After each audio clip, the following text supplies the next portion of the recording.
Horrari egiten nion so, baina ez haien begiekin. Ez neukan haien ambizioen egarririk. Ez nintzen haien desio eta grinen partaide. Oinazea poza gure artean oro zen diferent.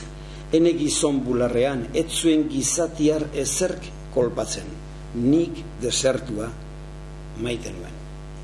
Hori da, leku bat hartzen du poetak, leku bat hartzen du idazleak, eta uste dut inolako bortxai gabe, hau dala, hasieratik etxeko jaunak adierazten digun, etengabe adierazten digun bere posizio hori.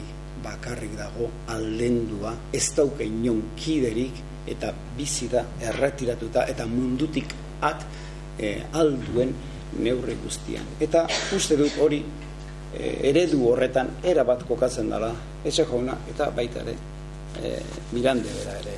Ez dut hau asko luzatuko, ze uste dut oso egi erresa borobila dela. Nietzschenak, naiz eta hemen beste hizkuntza batean dauzkada, irakurriko ditut hola pitin bat bala zehaztasun handiri gabe, baina Nietzschenak zuzen osatzen dute ardatz honen eduki nagusia eta gehiena. Esaten da, Nabokoven eragina izan zuela, ez dut uste. Esango du gero zein da nire ustean Nabokoven horitari buruz, baina ez dut uste. Eduki nagusia eta eragina bilatu nahi baldin bada, bilatu behar da Nietzscheren moralaren genealogian. Hor, irakurtzen dienak, eta irakurriko ditut hola esan bezala bala, eta gero, albadet behintzat, bilduko ditut. Aurrenako goratu beti esaten duran Mirande, gorrotozen zituen bai, zintzo eta zuzen, zikintzuok, eta bar. Goazen moralaren genealogia irakurtzera, eta Nietzschek dio. Eta, aipamanak, zuzenak. Eta ze gertatuko litzateke txintxoarengan atzerapen sintoma bat balego, txintxoa edo bizitzeko modu hori erosoa balitz, ezain arriskutsua, baina baita ere estilo bajuagokoa, bat.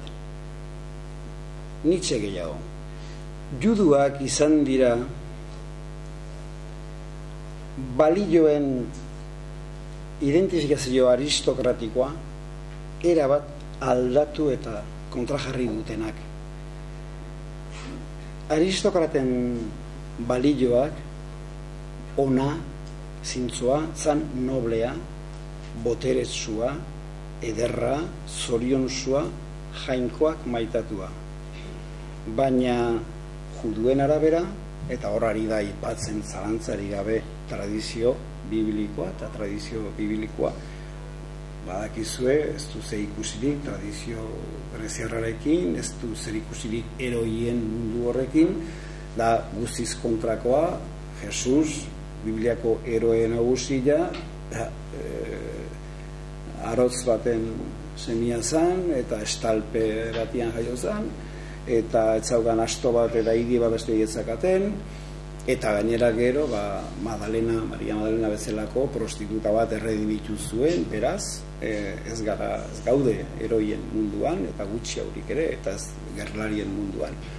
Nietzschek esaten du, hori egin dute juduek, aldatu egin dute baloreen sistema, esango genuke, balioen sistema, eta lehengo eroe eta haien gerlarien eta balio aristokratiko haien ordez, ezarri dituzte Biblian azaltzen diren horiek. Eta esaten du, eraldaketa hori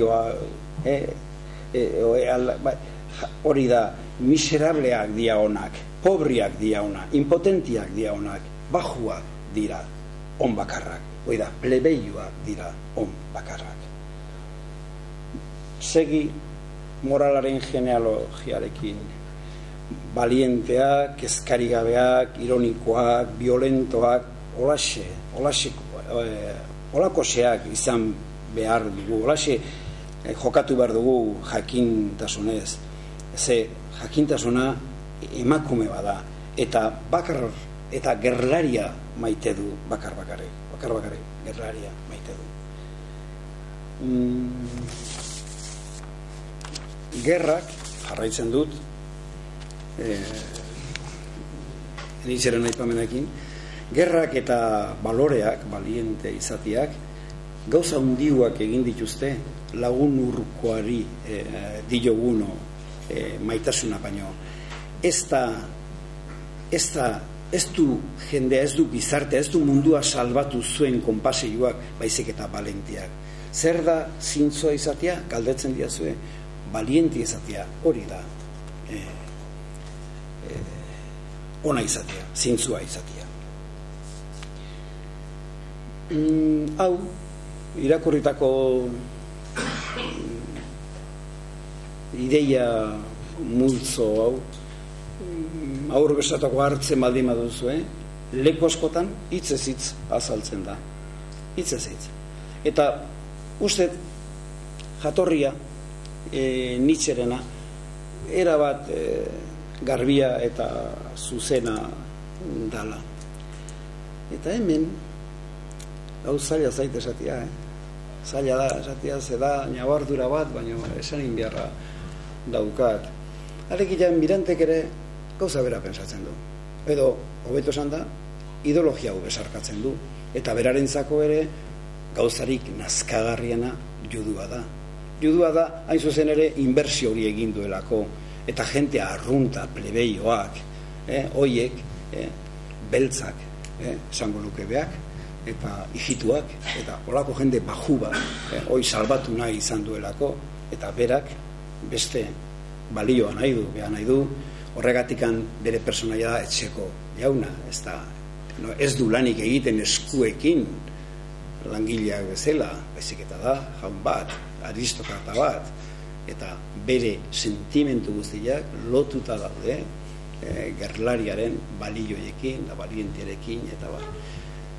Ez dut nahi hemen azpimarra hundirik egitea, baina gogoratu ezazue, bere poemetan oso ondo egindako poema, oso soneto ona, baina hain famosoa dena, eta hain zuzen ere bera gerlari bezala azaltze zaigun soneto bat, ez dakizue, Aineza galbizia goiz batez iskiludun hori armarekin, isil eta zutik, guduan lur zahar honen maitez mendietan etxaien eskutik, hain nendi hil gazterikan, ni haur ikurrinik eta ikurri gabe, Espainetan otoitzik ez, burau itzalik ez, baikor ez erabe.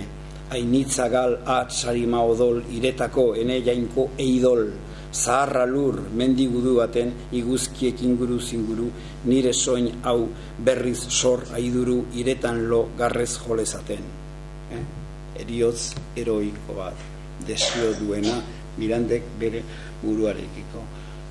Halare, parentesi bat, beste tiki bat egingo dut, hau, pensatzeko modu hau, Nietzschetik datorrena, noski, ideologia bat baldima da, tradizio bat baldima da, ezin da izan Mirande bakarrik, hoi besarkatu duena, aipatu dudan Yukio Mishima, dakit horren berri baduzu, baina Yukio Mishimaren eredua samuraia zan, eta bere burua ez bota bezik, eta sakrifikatu zuenean samurai estiloan Japongo soldaduen konpainia baten aurrian esateko aztu egin dituzue samuraien balioak eta zuen aurrian sakrifikatuko du nere burua, zaizeate makurtzen beste ejertzituen aurrean, Yukio Mishima itxasoren grazia doaia galdu zuen marinelaren iztu idatzi zuena, baita ere eredu honetan sartzezan, berak izan nahi zuen samurai. Beste poeta bat aipatuko dut, estimagarria, oso poeta aparta, eta